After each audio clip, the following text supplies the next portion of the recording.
Cordial saludo.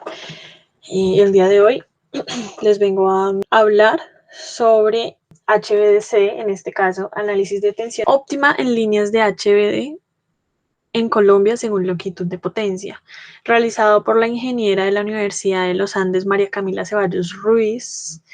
Y el día de hoy yo, Mafer Isabel Bravo Martínez, les voy a explicar de qué trata y cómo sería. Pues inicialmente se va a hablar cómo funciona, qué es y un poco sobre las ventajas de HVD. Sí.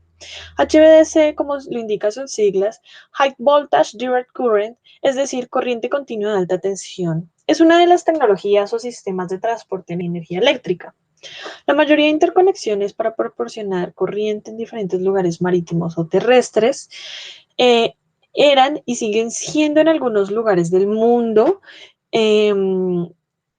HVCA, es decir, corriente alterna de alta tensión.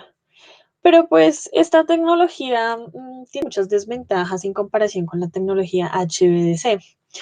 Pues la tecnología HVDC nos permite el transporte de energía a largas distancias, siendo directamente la potencia que se transporta activa. Es decir, esta potencia es la que es 100% aprovechable, la que sí se utiliza, siendo mucho más estable y eficiente el uso de esta tecnología, generando un impacto muchísimo menor y pérdidas muy bajas en el medio ambiente.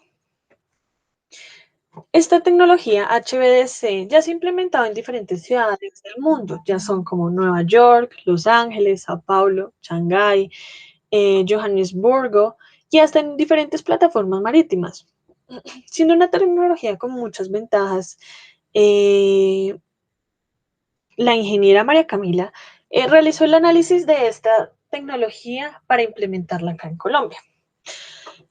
Inicialmente se habla que la Unidad de Planeación Minero Energética de Colombia, UNME, generó un estudio sobre la conexión de generadores eólicos en La Guajira, estos que se observan en esta imagen, para la expansión de ese sistema de transmisión nacional de energía con la capacidad de 4.653 megawatts. Esa es la posibilidad, la potencia que podríamos transportar. La posibilidad de construir estas líneas de HVDC se estudiaron entre la colectora 2 en La Guajira, como observan por acá, aquí en este punto superior en La Guajira, al Cerro Matoso, que es una mina de ferroníquel en el noreste de Colombia, como se observa en esta imagen de acá. Estos dos lugares es la conexión en donde quieren hacer las líneas de esta tecnología de transporte de energía eléctrica. Se desea hacer el enlace por medio de HVDC-BSC, proponiendo 5 escenarios para la transmisión de 2.000 megawatts, teniendo diferentes niveles de tensión, variando entre los 300 kilovoltios a los 550 kilovoltios. Un nivel muy recomendado por la Unidad de Planeación Minero Energética de Colombia.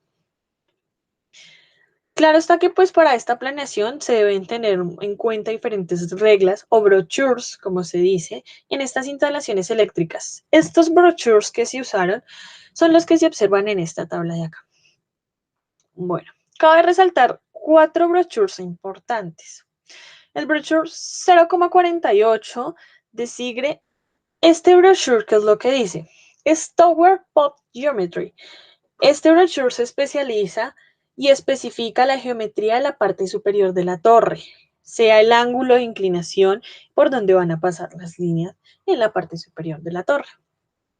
Otro brochure es el brochure 109. Este brochure complementa el brochure ya antes mencionado. Este amplía el cálculo de la carga y la resistencia que hay sobre las líneas de transferencia. Otro brochure que pues, es importante es el 207, brochure 207. Este brochure analiza todo lo que es el comportamiento térmico de los conductores, los cuales se usaron en la fabricación para las líneas de transporte de energía. Cabe resaltar que estos 3 brochures que es dicho son directamente para la fabricación e instalación de las líneas de esta tecnología. Otro brochure importante es el 388, uno de los más importantes en este caso. Este brochure, ¿qué nos dice? Este brochure detalla el impacto económico de las líneas acá en diferentes lugares en donde se va a implementar esta tecnología, presentando el modelo económico para saber el costo general que se va a tener para la instalación de estas líneas. Para tener en cuenta la instalación de esta tecnología en Colombia, se basa en el brochure 388 que acabo de explicar. Obviamente se explica muchísimo más fácil con esta imagen que se observa acá. En azul, en estos cuadritos azules, se denota los pasos que se incluyeron en el brochure 388 y se adaptaron para poder hacer la instalación acá en Colombia. Teniendo una división de 4 secciones. En la primera división es la caracterización de las alternativas y de su corredor. Entonces vamos a mirar las diferentes alternativas y las diferentes líneas donde se pueden construir esta tecnología, teniendo en cuenta los segmentos, la planeación de las vías, la diferencia y selección de los nodos. La segunda sección que observamos ahí es cálculos de parámetros de la línea en base a los brochures 048, 109, 207, con el cual vamos a mirar el ángulo, la diferente geometría de la punta de las torres, el cálculo para la resistencia en las líneas para los diferentes conductores que se van a utilizar. La evaluación económica.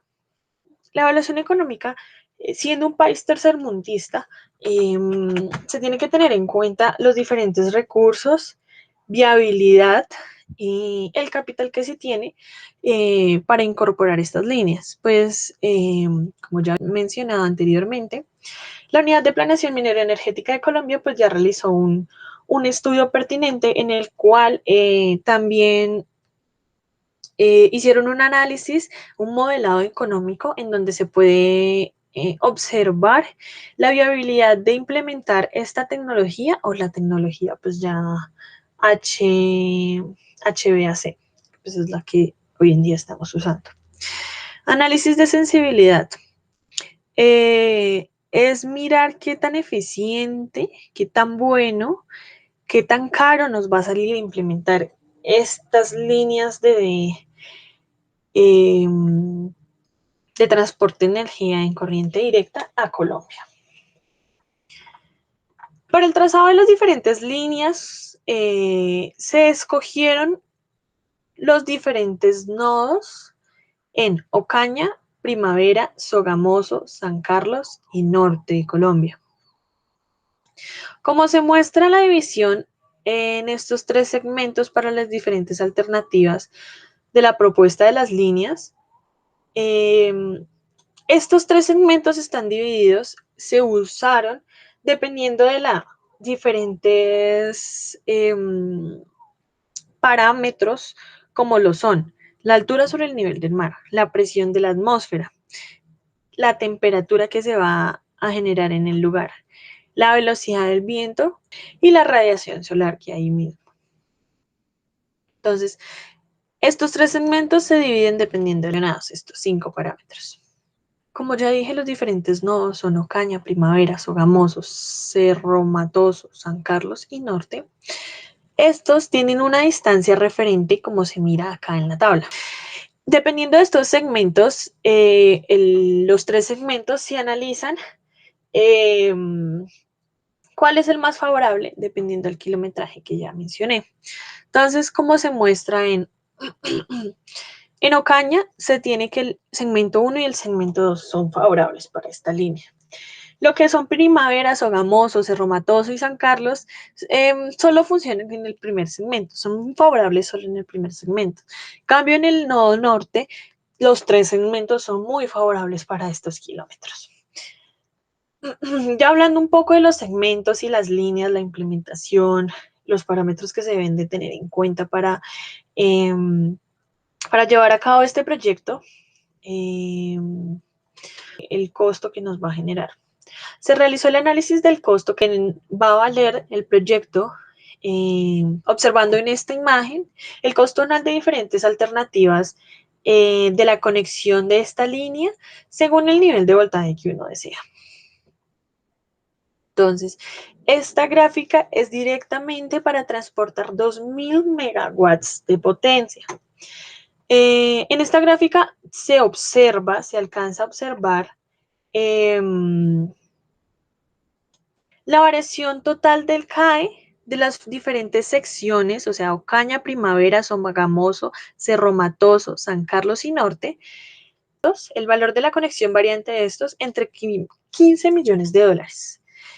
Evidenciando entre los dos bloques, los cuales tienen una alternativa de CAE similar entre Primavera y Sogamoso, se nota que es similar la gráfica, y entre Norte y San Carlos, por lo cual estas decisiones entre estos dos y otras perspectivas tienen mayor beneficio en el proyecto. Entre las alternativas de Ocaña, Primavera, Sogamoso y Cerro Matoso, la diferencia del CAE es de alrededor de 8 millones de dólares.